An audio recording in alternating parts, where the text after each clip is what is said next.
ternyata cukup dekat. Namun selain itu, kalau kita membuka file-file dari Epstein ini, ternyata cukup banyak, bukan hanya Donald Trump, bahkan ada pangeran Arab, ada pangeran Inggris, ada juga selebritas-selebritas yang terkenal. Nah, kalau melihat seperti ini dari pengamatan Pak Ahmad, kira-kira sebenarnya apa sih yang menyebabkan praktik kejahatan seperti ini di Amerika Serikat itu cukup meluas dan mengakar di sana? Kalau dilihat dari mungkin budaya atau praktek-praktek sosial di sana seperti apa, Pak Ahmad? Ya, ya memang ini masalah dari peradaban di Amerika itu kan sekular kapitalistik ya. Jadi artinya mereka bisa sangat kompleks dalam membahas hal-hal benda mati, tapi relatif mudah dalam hal urusan dengan manusia gitu. Ya, jadi mereka bisa peradaban material mereka kan memang bisa diakui gitu ya. Tapi kalau urusan dengan manusia kan relatif relatif simple gitu. Mereka nggak gitu. Ya istilahnya kalau kita bicara orang-orang powerful seperti ini, apa sih yang mereka nggak punya gitu kan? Mereka udah punya semuanya. Mereka pengen mobil, tanah, aset, uang itu udah nggak ada serinya. Apalagi sih mereka mau cari gitu kan? Nah, akhirnya mereka indulging themselves gitu ya, sesuatu yang mereka bisa lakukan with impunity gitu, tanpa tanpa accountabilitas gitu kan. Kalau dulu mungkin mereka cukup bermain-main perempuan, perempuan dewasa gitu ya. Tapi mungkin buat mereka itu udah biasa gitu. Tapi kalau udah sama anak kecil gitu kan. Jadi ini apa ya? Ini menunjukkan kebobrokan mereka ya. Mereka mungkin suka mendiskreditkan orang Islam ya, melakukan sesuatu yang menurut mereka ya itu kayak sangat sexualized gitu kan. Bahkan Nabi kita pun suka mereka cemooh karena itu kan. Tapi ini menunjukkan apa ya? Apa yang mungkin bahkan sebagian katakan penguasa Muslim yang kita anggap bejat, itu kalau dibandingkan sama mereka itu nggak mungkin nggak ada apa-apanya. Itu mereka lebih gila lagi gitu ya. Karena apa? Itu juga salah satu event yang anak-anak kecil itu ikuti. Itu kan apa disebut dengan modeling queen gitu kan. Jadi Ya, ya. kayak semacam Miss apa namanya Miss Universe, tapi ini untuk anak-anak. Dan itu banyak banget yang akhirnya menceritakan bagaimana mereka tuh bahkan sampai dipegang-pegang, bahkan diukur jenis apa alat kelaminnya gitu, kedalamannya seperti apa. Sampai segitu gilanya itu mereka, bejatnya sampai seperti itu gitu ya. Nah, cuma karena mereka big and powerful, itu ya mungkin penegak hukum bisa jadi mikir-mikir lagi gitu kan. Kecuali kalau penguasanya juga punya ada kepentingan sekalian, oh berarti diantem aja. Kecuali kalau mereka juga saling tahu sama tahu juga. Jadi ini artinya dramanya ini cukup ya bisa dibilang menarik gak menarik ya.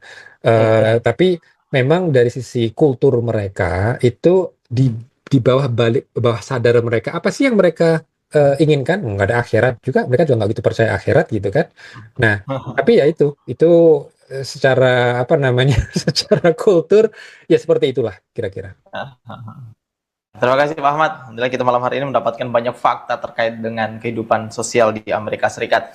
Eh, kita akan beralih ke narasumber yang kedua, pada Bung Iwan Januari. Insya Allah kita akan bahas dari sisi sosial politik. Bung Iwan, kalau melihat kasus dan terbongkarnya file-file yang sangat banyak, bahkan disebutkan tadi Pak Ahmad ada sekitar 6 juta files, namun yang bongkar atau yang di-upload baru sekitar 3 juta files. Nah, dari file-file ini yang kemudian mengejutkan dunia, menurut Bung Iwan, fenomena ini kira-kira mencerminkan apa sih dari kondisi sosial politik masyarakat barat sana, Bung Iwan Januari? Iya, Bung Guslin juga Ustadz Rusdan juga Ustadz Ismail Lisanto, apa yang kita saksikan ini memang salah satu fenomena yang cukup besar ya dari berbagai macam kerusakan di masyarakat yang pertama sekuler, kedua menganut juga paham liberal, di mana walaupun Partai Republik kita ketahui itu mereka lebih Nasrani dibandingkan dengan Demokrat, lebih religius dibandingkan Demokrat, tapi berbagai macam skandal-skandal seksual, kemudian korupsi itu juga mereka lakukan ya. Hanya memang ada yang kemudian terungkap ke permukaan, ada yang kemudian tidak terungkap. Ada yang baru terungkap itu beberapa tahun kemudian ya, setelah kemudian politisinya, pejabat lagi aktif di dalam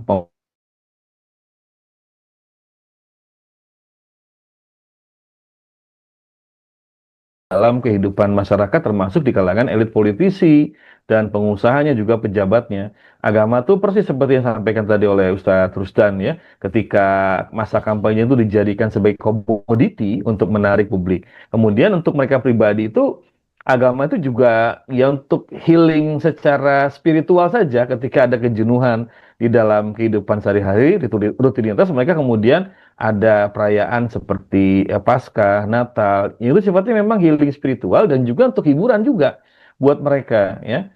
Nah, tapi selebihnya agama nggak dijadikan sebagai tolak ukur, sehingga kompas moralnya itu tentu bukan agama.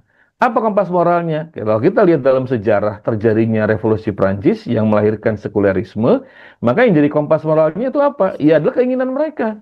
Hmm. Apapun yang bisa memberikan manfaat. Maka kemudian dunia yang liberal itu melahirkan paham hedonisme, yaitu mencari kepuasan sifatnya jasa dia. Memang ada hedonisme itu yang ukurannya dia komunitas ya, masyarakat. Jadi apa yang baik untuk masyarakat itu dijadikan sebagai kompas moral, seperti ketertiban, ya kebersihan. Makanya kita lihat kan di negara-negara Eropa, Barat dan juga Amerika dibandingkan dengan, mohon maaf Indonesia ya, dari sisi kemudian ketertiban lalu lintas, kemudian juga beberapa tentang kebersihan, itu kan relatif bagus ya. Tapi ketika bicara kemudian ada hedonisme yang sifatnya individual, nah itu maka tidak ada batas anak itu, termasuk di dalam kebebasan seksual. Jadi apa yang sekarang terjadi yang dilakukan oleh Epstein dengan kemudian circle-nya ya, itu gambaran bagaimana manusia itu mengeksploitasi ya keinginan seksual mereka, bahkan sudah sampai level yang itu sudah tidak lagi wajar. Ya, kalau kita lihat beberapa konten-konten video yang itu sudah tersebar ya di publik itu kan, bagaimana anak-anak kecil itu usia-usia mungkin SD kelas 5, kelas 6 ya, itu mereka kemudian jadi penghibur, walaupun memang tidak sampai ada video atau foto yang menggambarkan adegan maaf ya seksual di sana itu.